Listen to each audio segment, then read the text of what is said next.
Chapter 2, The Tingling Sensation. After it was all over, I realized how stupid I had been to start the fight with Fuller. He did it all on purpose.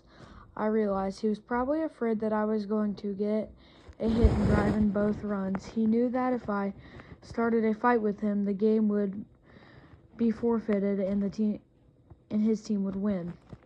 He was right about one thing. I am dumb.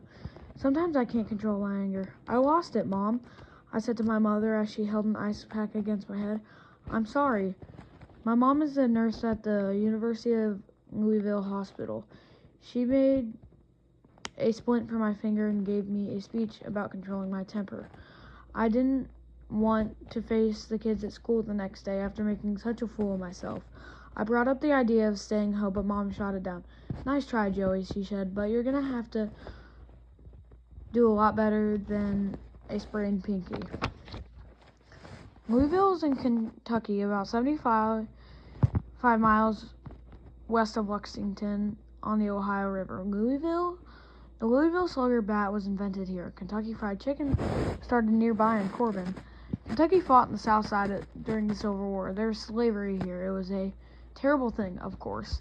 I guess white people back then didn't realize how wrong it was, or decided to ignore how wrong it was. It was hard to understand today how they could think and act that way back then. But I guess it was different then.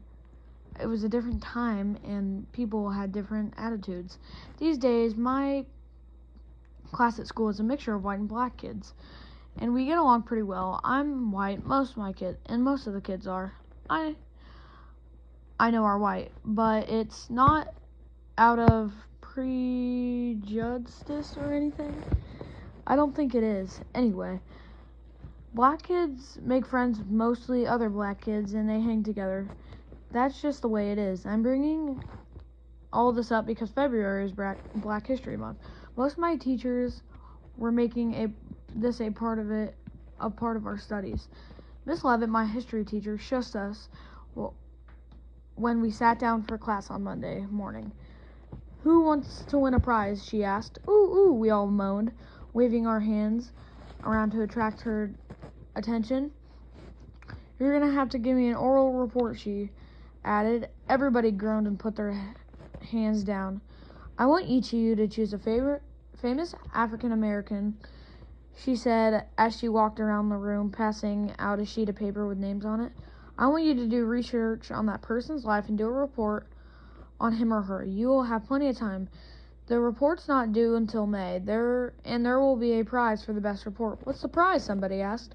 4 tickets to Kentucky Kingdom, said Mrs. Levitt. Ooh, everybody moaned. Kentucky Kingdom is a really cool amusement park with 75 rides. One of them is a 16-story free fall. Kentucky Kingdom costs something like $25 to get in, and I've never been there. Does it matter if the person is dead or alive? Someone asked.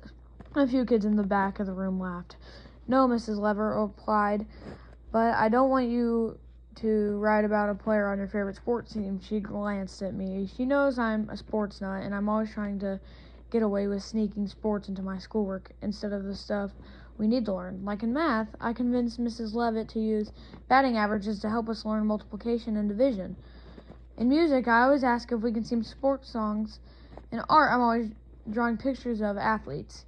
I want you to write about men and women who made a real contribution to the American society. How about dead athletes? A few of them I asked. A few of them giggled. Well, Mrs. Levitt said, thinking it over, as long as you select an athlete who contributed something to the world.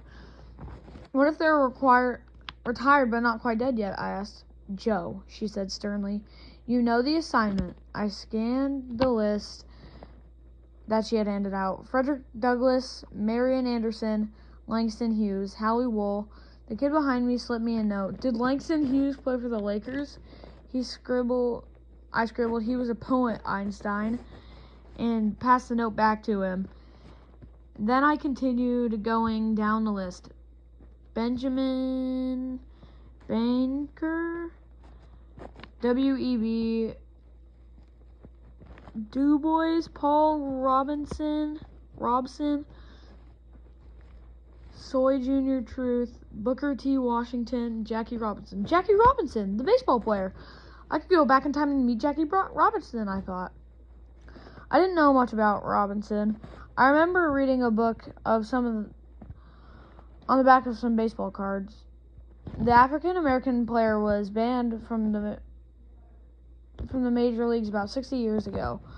Robinson was the first player to break the color barrier. He played for the Brooklyn Dodgers before they moved to California and became the Los Angeles Dodgers, my favorite team. That's all I knew about him. But if they were going to go back in time and actually, if I were to go back in time and actually meet the guy, I could find out all I needed to know. I would see with my own eyes what it was like for him to break the color barrier, and I was a cringe to get the best mark on the report and win the trip to Kentucky Kingdom. I was psyched. After school, I rushed home and grabbed the baseball encyclopedia to see what year Jackie Robinson broke into the big leagues. 1947. Now all I needed to do was get a 1947 Jackie Robinson baseball card.